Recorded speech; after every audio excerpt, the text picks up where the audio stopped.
Hello there, Mad Mike here, and welcome back to the channel. So today we are continuing our journey to Endgame with part 20, uh, and we're going to be looking at 2017's Thor Ragnarok. And this is the third film in the solo Thor series and offers a direct sequel to the events of Age of Ultron.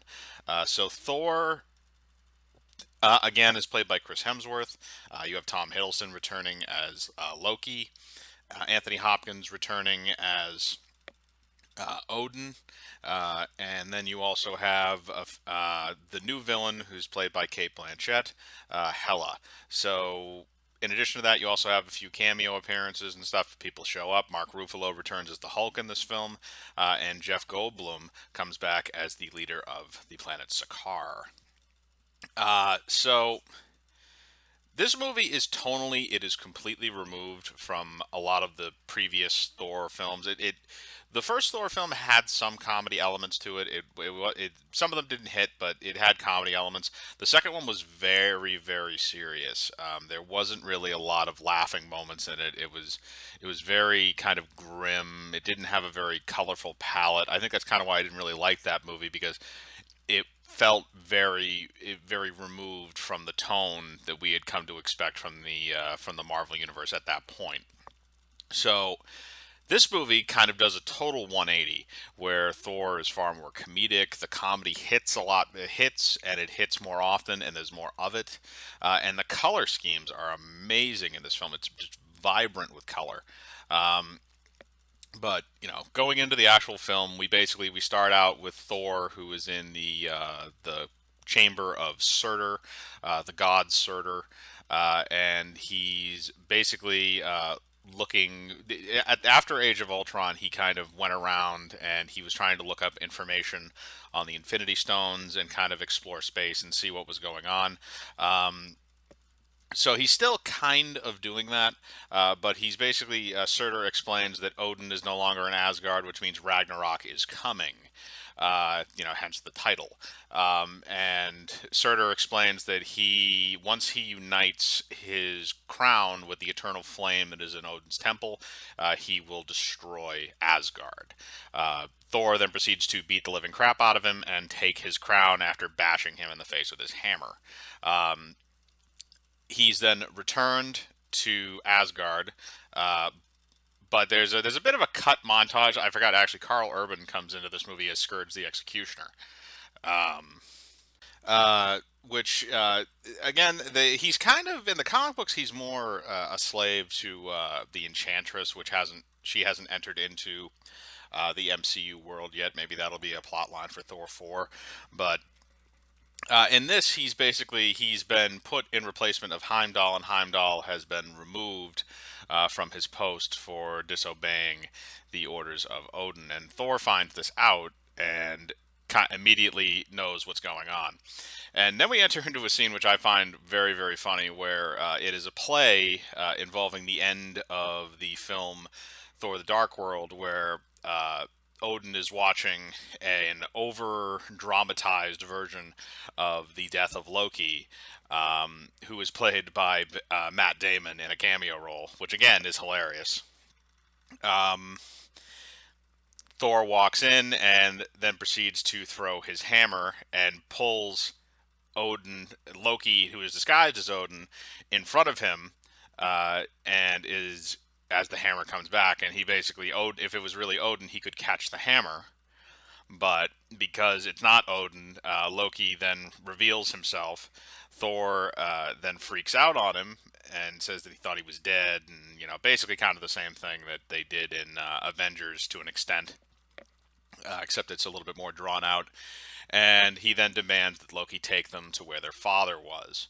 Um, they go back to Earth and they find out that apparently Loki had dumped him off at a retirement home in New York, and he had the retirement home is now being torn down. And again, it's been about 2 years since this has happened, and this is the first time they've been back to Earth since then. So it's being torn down. They have no idea where he is. So then we have of actually another very funny scene and a cameo appearance by Benedict Cumberbatch as Doctor Strange, where Loki is put through a portal, and Thor is then put through a portal and brought into Doctor Strange's Sanctum Sanctorum in New York. So they talk. There's a few different funny little scenes where Thor has a giant mug of beer and he finishes it, and then it just magically fills up again. Doctor Strange just magically fills it up again for him. But it's kind of a question thing. He just he wants to know where his father is, and basically Doctor Strange says, "I will tell you where he is as long as you promise to leave Earth, so that you don't blow something up." And we actually have, again, another really funny scene. Again, this movie, the humor in this film does a very good job. I like the way Taika Waititi does his humor in this movie because it works. It works very well. And Chris Hemsworth, again, is very receptive to humor. And I think this movie partially re-inspired him to come back as Thor post Avengers Endgame. So, like I was saying, he basically tells him where it is, but then he asks if he can bring his brother there, and Loki pops out of a portal and falls onto the ground, and then screams, "I have been falling for 30 minutes." He's just literally been in a perpetual fall for 30 minutes, which is hilarious.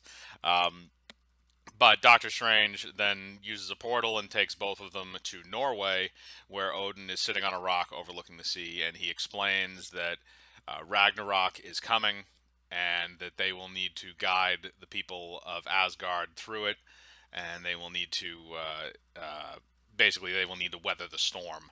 Um, but again, this is kind of it compounds a little bit with, again, the stuff that we've known about Odin from the previous films, where it's kind of sketchy depending on like what his motivations are, because it's like he trains his son to be king, but then he knows as soon as he dies, Ragnarok is going to happen.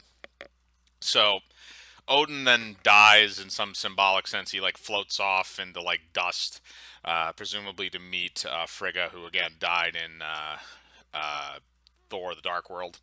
So now that this has happened, a portal immediately opens up behind them, and we get our first look at Kate Blanchett as Hela, and wow, is she sexy!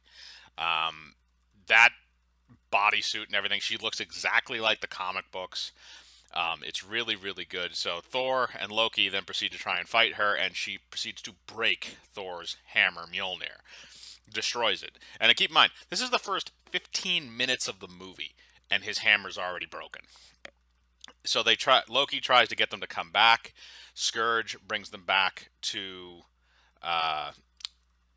back to Asgard, but Hela is somehow able to travel up the Bifrost beam after them, and they're both thrown out of the Bifrost beam, and Thor winds up landing on this random planet.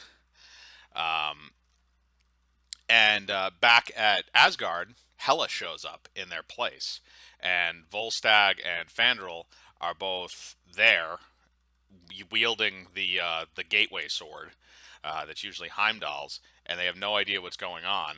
Hela then proceeds to brutally murder both of them and go up to Scourge and demand his servitude. This is also one of the other things I kind of had a little bit of an issue with. Is like, okay, I get that you kind of got to clean up the surrounding cast because you're introducing a lot of new characters into the Thor universe, but they just get murked so bad. I mean, them and Hogan too later on, but they just unceremoniously just they're gone. And it's another thing where they never really address it with Thor, where his friends are dead. It's like, okay, and then also Sif doesn't make an appearance in this film at all, which either means she's off world somewhere in one of the other nine realms, or she's somewhere else, or what, or she's killed off screen. I don't know, but she doesn't make an appearance in this film. Um, so, going on from that, Thor then lands on Sakaar, which is the war world. And this is where we kind of get the meshing of the original story of Thor Ragnarok as well as the story of Planet Hulk, where Hulk lands on the planet Sakaar, which is a war world. And basically that's already happened, but Thor is then taken prisoner and brought before Jeff Goldblum's character, who basically says that he has to fight in the arena, because this other woman who captured him, who captured Thor, is basically bringing him in for to be an arena combatant. Um, at this point, uh, we don't really know who she is. We just know that she's. I think they give her a number designation. I can't remember exactly what it is. Scrapper something something something. Um, and honestly, the banter, the Jeff Goldblum banter, is kind of good. I think he's playing up a stereotype of himself, which is kind of amusing. Reportedly, actually, he's due to in canon, he's the brother of Benicio del Toro's character, the Collector. They're both obviously of the same species. They have the same face paint and stuff like that, but apparently they're also brothers. Um, but going on from that, Thor basically says, "Okay, I'll fight your champion. Where is he? I want to fight him so I can get the hell out of here." Because he knows that he has to get back to Asgard because Hela is going to, no pun intended, unleash hell. Um, so we have a few funny scenes. We have one of the more enjoyable Stan Lee cameos where he has this little. He goes into this area where they're preparing Thor for his arena bout, and Stan Lee has this little device for like a hand. He's like, "Oh no, don't worry, this will hurt." And then he cuts it. He cuts off Thor's hair. They finally cut his hair short in this, which is why it's short in Infinity War. Um, I actually like the look better. I think it looks better. I never really cared much for the long hair of Thor. I always kind of looked goofy, even though that was the way it was in the comic books. But I like the short hair look, and then they bring him into the arena after that, and this is again a really really funny scene, and I really like how they do it. Where he goes into the arena, he has this helmet and stuff, he has the swords and a bunch of other stuff, and he's waiting for the door to open for the other arena champion, and he comes through, and it's the Hulk, and Thor has this great reaction on his face where he's just smiling ear to ear, and he goes yes, and everybody in the entire place is confused. Oh, keep in mind Loki is also here, but apparently because he was thrown out of the Bifrost early, there was some kind of a time difference. So he's been there for like a month already. So he's already gotten in with Jeff Goldblum's character. So he's kind of up in the press box, and he actually has a really good reaction too. Where as soon as he sees the Hulk, he just goes, "I need to get off this planet." And again, it's calling back to the ragdoll scene from Avengers. Um, but Thor does this great moment where he looks up at the press box and he says, "He's a friend from work." And actually, that's Chris Hemsworth in an interview revealed something about that line, which I thought was very sweet and interesting. Was apparently they had a kid come to the set who was sick, and they let him come on to the set and meet the cast and stuff like that.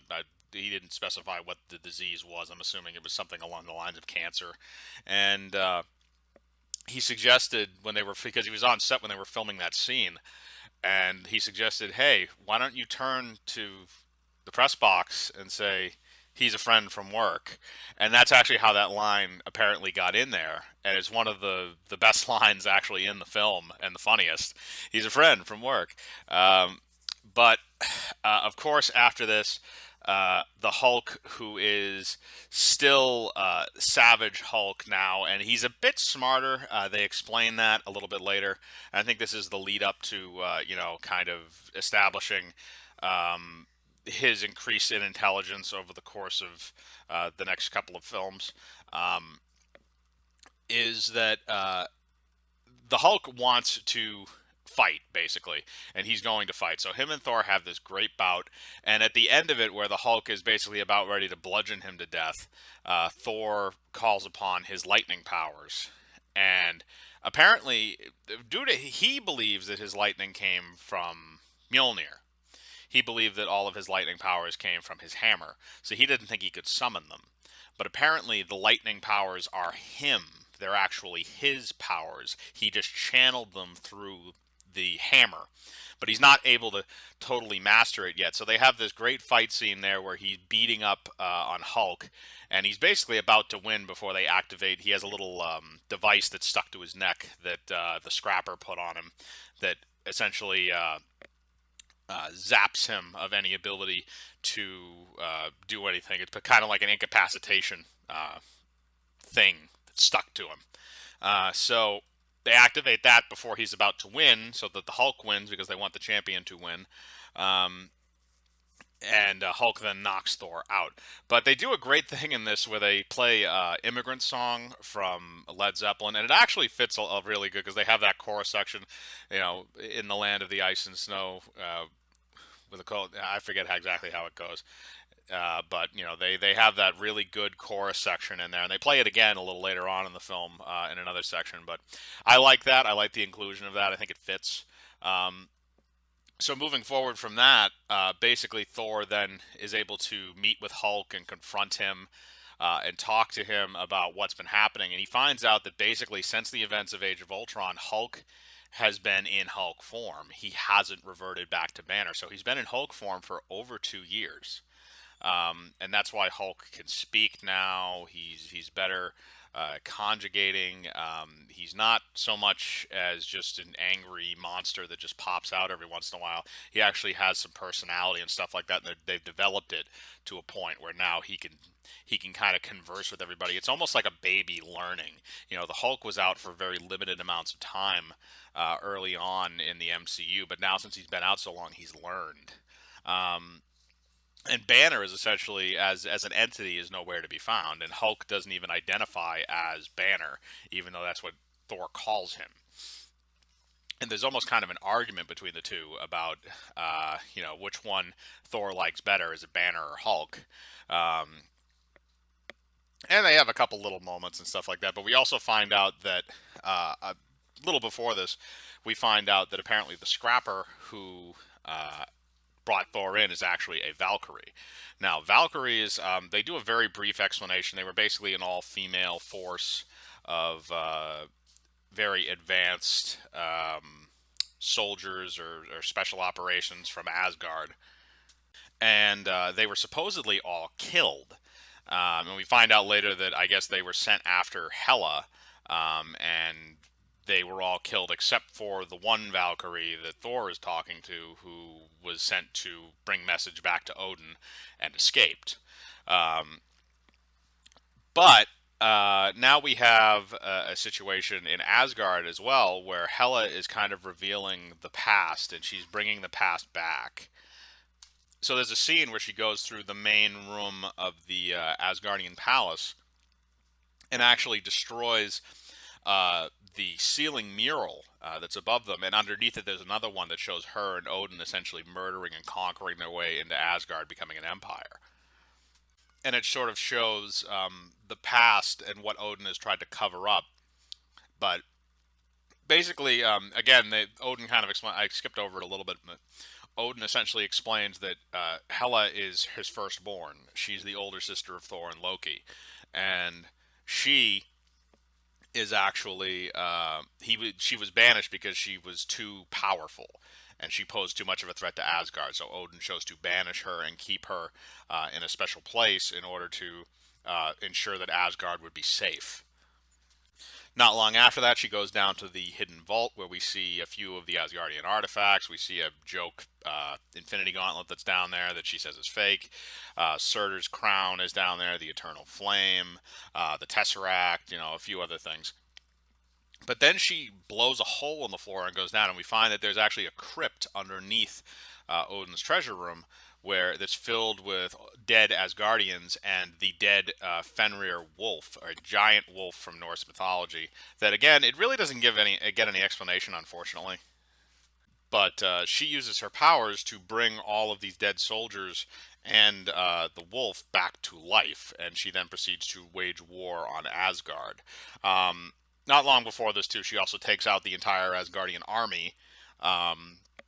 And manages to kill Hogun again in a very unceremonious and quick way.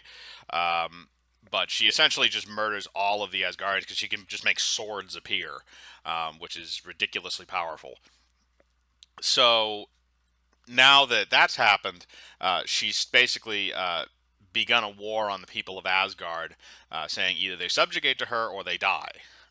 This is basically leading to a whole resistance movement where Heimdall is still alive and in hiding, but he knows of special places in Asgard where they can hide that Hela doesn't know about, that were built long after she was banished, and he's basically been hiding Asgardians there and trying to fight off as many of the dead soldiers as possible.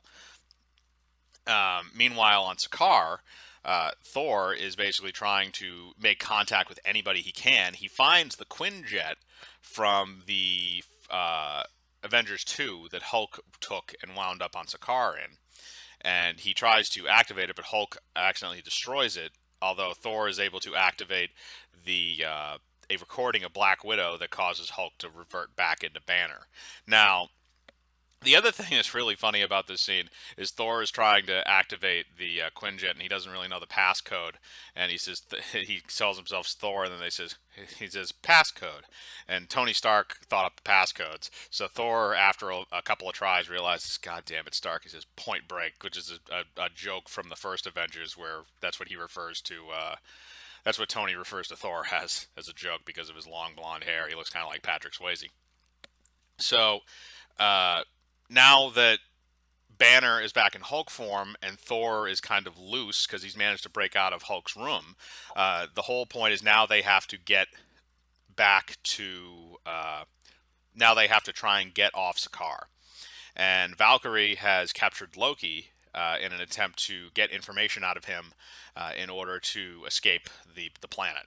So Loki agrees, but Thor knows that he's going to double cross him. And this is also kind of a learning moment for Thor. They had a little bit of a moment between the two of them earlier in the film, but it's a learning moment for him where he realizes that his brother is going to betray him. He knows that he's going to betray him, so he's going to get ahead of the game on this one.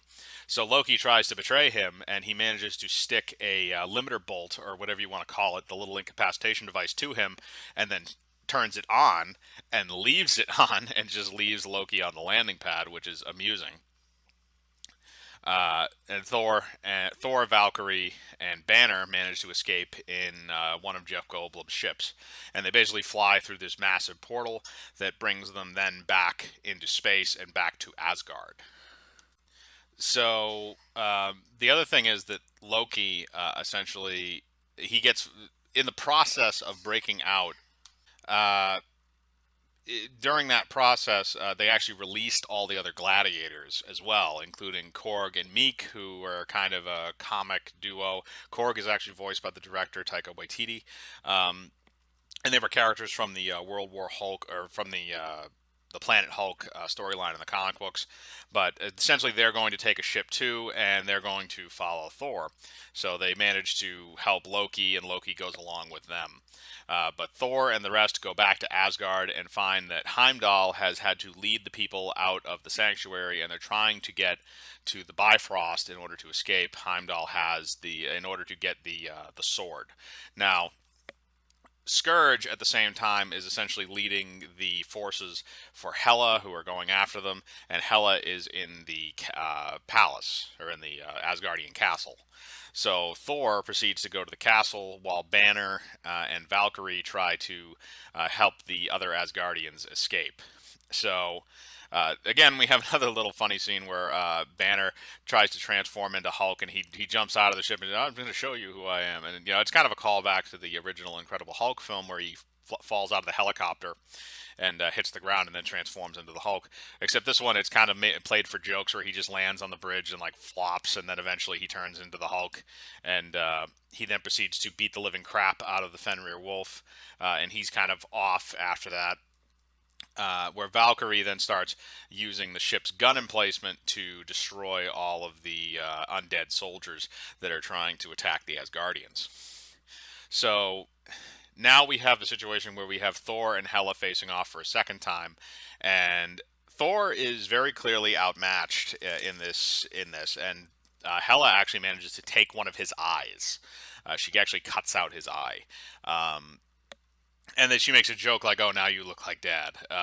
But the whole thing with it is, it's kind of a build-up where Thor is now kind of he's getting the hang of how to use the lightning powers without the hammer.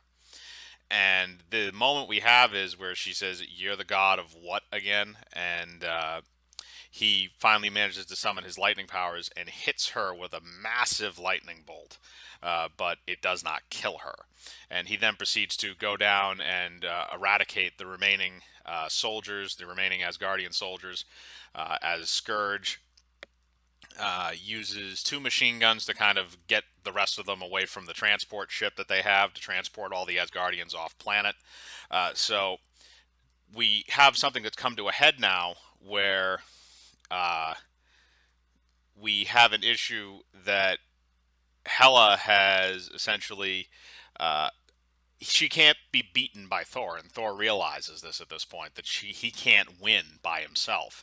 And he then realizes that they have to cause Ragnarok. And the whole message that his father was trying to tell him is that Asgard is more about its people than it is about the actual place of Asgard. Uh, so Thor sends Loki, who is again came with the gladiators, and he sends him to go throw Surtur's helmet or Surtur's crown into the eternal flame, and this causes Surtur to grow to a massive size and explode from the Asgardian castle. And then Hela attempts to attack him, but is defeated because Surtur is now all powerful. The other Asgardians, Thor, Loki, Scourge is killed. Thor, Loki, Korg, Meek, Valkyrie, and Hulk all manage to escape in the transport ship, and as Asgard is destroyed by Surtur. So this is kind of the end of really the realm of Asgard, because it's been destroyed. It's been completely destroyed, which does lead to some kind of weird repercussions because now the Bifrost is completely gone. Oh, also sorry, Heimdall also survives. Um, uh, it's completely gone now. Most of the surrounding cast for Thor are dead. We haven't the new addition of Valkyrie, but the Warriors 3 are all dead. We don't know what happened to Sif. Odin is gone. There's a lot of stuff that's questionable. In terms of story elements going forward, that really aren't, for the most part, explored in Infinity War, which is it takes place directly after this film. Um, Now we have a few moments with Thor and Loki at the end of the film. There's actually a really great one where they're talking um, in one of what looks like the Grand Master's room, where Thor is taking himself up. And earlier in the film, Thor was doing this thing where Loki can obviously cause apparitions. He can make you see things that aren't there, illusions. And earlier in the film, he was doing something where he was throwing stuff through the illusions of Loki because he knew that he wasn't there. And so they have this conversation, and Thor knows, I know you're really not there. And he throws something at Loki, and Loki catches it, showing that he is actually in the room as opposed to just projecting himself. And they have kind of this really close moment where the brothers sort of mend their differences and say, look, we're all Asgardians. There's not a lot of us left. We have to do what's right for our people as opposed to what we want to do for ourselves. And they have this kind of great bonding moment, and then at the end you see, Thor and Korg and Meek and Loki and Valkyrie and Hulk all at the front of the ship looking out, and they're going to go to Earth, and they're going to try and establish a new colony for Asgard. Now, right at the end of this, you see a spaceship pop up behind them, and it's Thanos' ship, and this is where we lead into Infinity War. So, like I said before, I really do like this film. I think it develops Thor into a more likable character as opposed to this very serious, stoic. He goes from the straight man in the early films, the very serious, kind of arrogant, person, to this jokey person who's a bit more laid back and a bit more knowledgeable and doesn't push things too far. So he's changed as a character, and I enjoy that change. Now I know a lot of people do not like this movie because of the stark shift in tone from the earlier Thor films to this one, but because I didn't really care much for those films, I actually enjoyed this tonal shift. It doesn't give you as much comedy as like a Guardians movie, but it gives you a decent amount, and again, most of it hits. Most of it, when you see it, a lot of it, some of it's physical, some of it's back and forth and stuff like that, but the comedy still manages to hit, which is a credit to the film and a credit to Taika Waititi for doing this film. And I don't know if he is going to be coming back for Thor 4. I would assume he would be. I would like to see that because, again, I like him as a director. I originally wanted him to come in for Guardians 3 before James Gunn was rehired, but apparently he turned that down. But uh,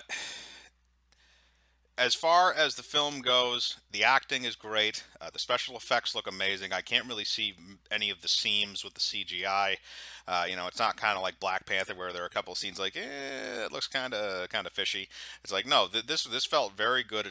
There was a lot of practical stuff which I liked. Um, Especially with the sets and stuff like that, you can tell a lot of them were practical.